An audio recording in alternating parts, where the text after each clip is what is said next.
Berkovits, the Rosh HaYeshiva, Chashuv Rabbanim. I remember my first encounter with Rav Yitzchak Berkovits. It was when I was coming here to learn at Eish Torah and Yeshiva as a young couple with my wife. And at the time, I left my dental practice back in Toronto, and I sat myself down in the base medrash at Eish Torah.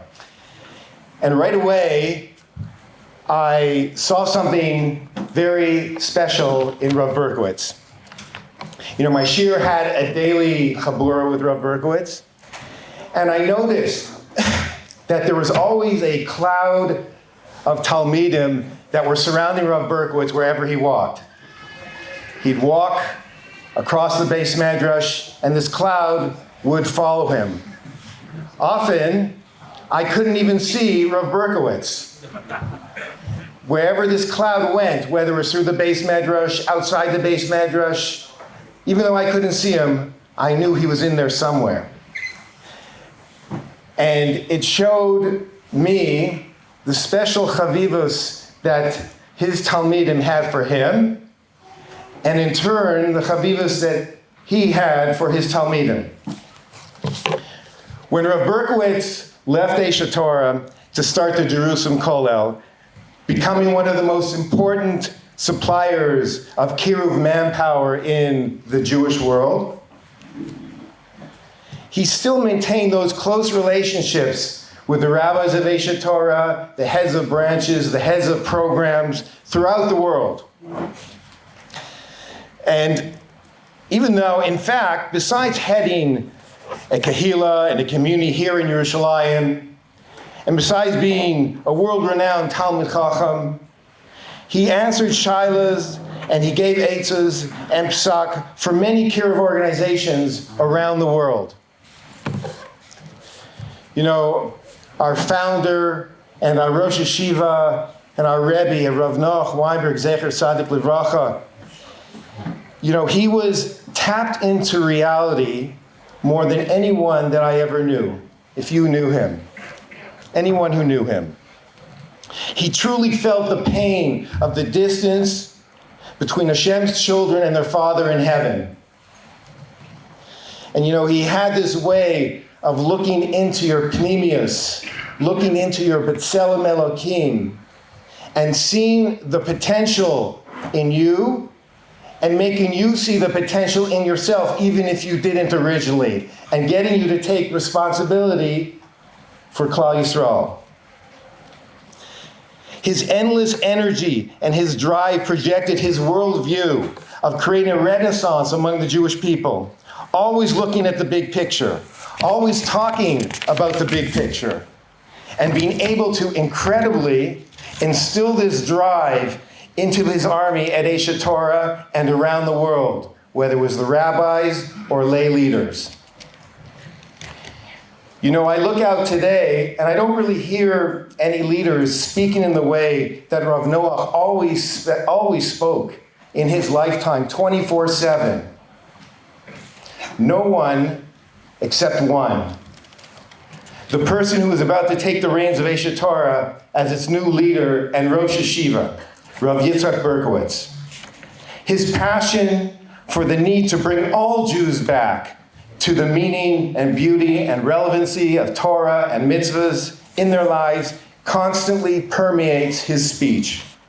His connection as a Torah leader with so many kiruv organizations around the world, and now as Rosh HaYeshiva of Eish Torah, positions him as primary catalyst to lead the charge of the Jewish world to the next level of achieving Rav Noach's vision for world Jewry. I feel there is no one more fitting to take on this holy task than Rav Berkovits.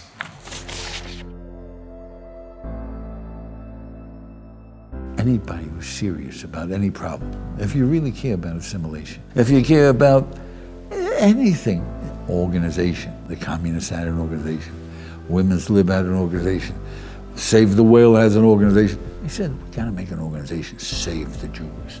Yeah, save the Jews. It's do or die. The Jewish people is disappearing. So I figured I'm going to teach people. I'll make a yeshiva, and I'll show it can be done, because people didn't believe it can be done. I'll show it can be done, and it worked. It worked. The only reason I started my first yeshiva or my first organization, and all the subsequent, was because I believed one thing. That if I come to a human father and I say, your son is drowning, I need your rope. Would you please give me your rope? The guy's going to give me his rope, yeah? Is that right? So I'm going to come to the Almighty and say, Almighty, I need you to help me. I want to save your children. You know, the Chofetz Chaim says, in Chomas Hadas, he says, you'll go down the street and you see a guy drowning. You're going to go in and save him. You don't know how to swim. Oh, the poor guy, he drowns. But if every day you go and you see people drowning, then you have an obligation to learn how to swim. We need every Jew, this is a crisis. Every Jew who cares cannot say, I'm not responsible, on me. To the new Rosh HaYeshiva, Rabbi Yitzchak Berkovits. He's a Muslim in all Yonim. He's a person that's interesting what's best for Kol Yisrael. He's a godless in Torah and Yerushalayim, and his Ashpoeh is legendary. It's really something that people learn from him and they grow under his guidance. My bracha is, should have a lot of atzlacha, should be continued a ma'aseh to grow mechayil al chayil. Aish HaTorah is a book where they think about people, they think what can they do for Kol Yisrael. And they were gewaldig matzliach till now. It is my fervent hope that they will continue to grow, continue to be mashpia on the Kol Yisrael. I'm so delighted to have this opportunity to pay tribute to Aish HaTorah on this wonderful appointment, a tribute to its visionary leader, Rabbi Stephen Berg, the CEO, who has done so much to lead Aish HaTorah into a new era. And with the appointment of the new Rosh HaYeshiva of Yitzchak Berkovits, it is such a wonderful step forward into that future. Rabbi Berkovits is known across the world as a Talmid Chacham of standing and of stature.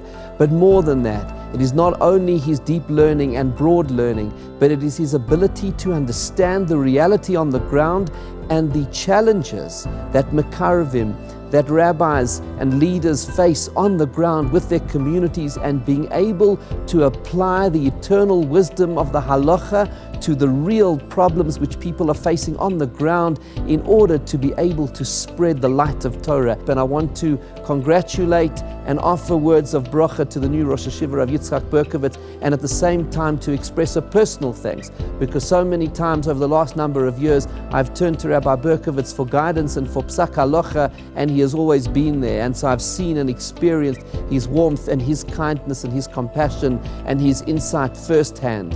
And so Yeshar Koach to both of you, and may Hashem bless the new Rosh HaYeshiva and Aish HaTorah to grow mechayil el chayil, from strength to strength, because Am Yisrael needs a vibrant, thriving Aish HaTorah to meet the challenges of the future, to go forward, to make this world into a better place, and to make Am Yisrael stronger, closer to Hashem and closer to His Torah. God bless you and thank you. The message Reb Noach wants us to hear is that Klal Yisrael is falling apart. Most of Klal Yisrael doesn't know they were created. They don't know there's a Borei Olam. Most Jews don't know that they're sitting on the greatest riches. We have all the secrets for life. Most Jews, they've read more about other religions than about their own. Alai Lahakim, every observant Jew, any Jew that has tasted the beauty of Torah has so much to give. We take so much for granted, be it our Shabbos table, be it our chesed, our way of life in general, knowing why you get up in the morning. We have so much to share. Olai Lahakim, there is nobody that can tell himself, what do I know already? They're going to ask me some deep philosophical questions and I won't know the answers. Allah Hakim, every one of us can do this. And every one of us has to do this. Klal Yisrael needs every yochid. Allah Hakim, this is the message. This is what Reb Noach had every one of us feel. Allah Hakim. It's not for someone else to do. It's just going to be a nes min hashamayim. Every one of us has this obligation because we have the ability to.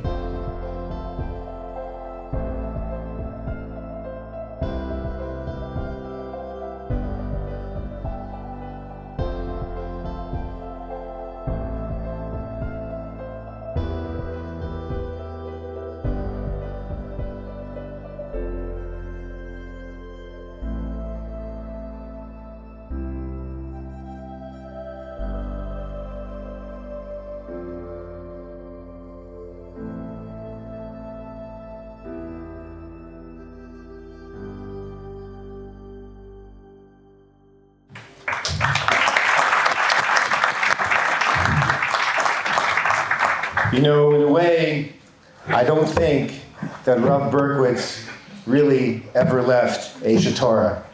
It is with deep pleasure and Bekavod HaTorah that I introduce to you today the Rosh HaYeshiva of Asia Torah, Rav Yitzchak Berkovits Shlita.